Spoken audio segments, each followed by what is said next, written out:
আধুনিক যুদ্ধের ময়দানে ড্রোনের আধিপত্য এখন অনস্বীকার্য। সেই সক্ষমতা বাড়াতে এবার ফ্লোরিডা ভিত্তিক ড্রোন কোম্পানি পাওয়ার্সের সাথে চুক্তিবদ্ধ হয়েছে মার্কিন বিমান বাহিনী। আন্তর্জাতিক সংবাদ মাধ্যম আল জাজিরা প্রতিবেদন বলছে, অনির্দিষ্ট সংখ্যক ইন্টারসেপ্টর ড্রোন সরবরাহের কাজ পেয়েছে প্রতিষ্ঠানটি।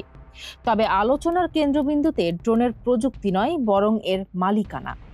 প্রেসিডেন্ট ডোনাল্ড ট্রাম্পের দুই ছেলের বিনিয়োগ থাকা একটি কোম্পানির কাছ থেকে এই ড্রোন কিনছে পেন্টাগন। এই চুক্তিতে বড় চমক ডোনাল্ড ট্রাম্প জুনিয়র এবং এরিক ট্রাম্পের নাম। খোদ মার্কিন প্রেসিডেন্টের এই দুই ছেলের বড় অঙ্কের বিনিয়োগ রয়েছে পাওয়ার্স কোম্পানিতে। ব্লুমবার্গের তথ্য অনুযায়ী ট্রাম্প পুত্রদের মালিকানাধীন প্রতিষ্ঠানটি থেকেই এখন ড্রোন কিনছে দেশটির সামরিক বাহিনী। ফ্লোরিডা ভিত্তিক ড্রোন নির্মাণকারী প্রতিষ্ঠান পাওয়ার্সের কাছ থেকে ড্রোন কেনার ব্যাপারে সম্মত হয়েছে মার্কিন বিমান বাহিনী। পাওয়ার্সের প্রতিষ্ঠাতা ব্রেট ভেলিকোভিচ এক্সে দেওয়া এক পোস্টে এই খবরের সত্যতা নিশ্চিত করেছেন। তিনি জানান, সস্তা ড্রোন যখন দামি প্রতিরক্ষা ব্যবস্থাকে পরাস্ত করছে, তখন আমেরিকান যোদ্ধাদের সুরক্ষা দিতেই তাদের এই বিশেষ প্রযুক্তি।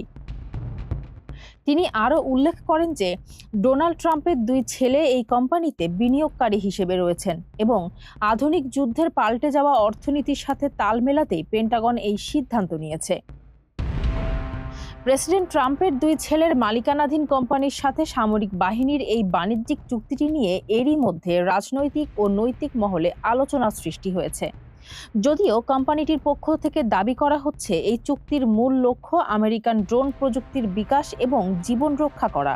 তবে ক্ষমতার কেন্দ্রে থাকা পরিবারের সাথে এই বাণিজ্যিক সম্পর্ক যুক্তরাষ্ট্রের নতুন কোনো বিতর্কের জন্ম দেয় কিনা, সেটি এখন দেখার বিষয়।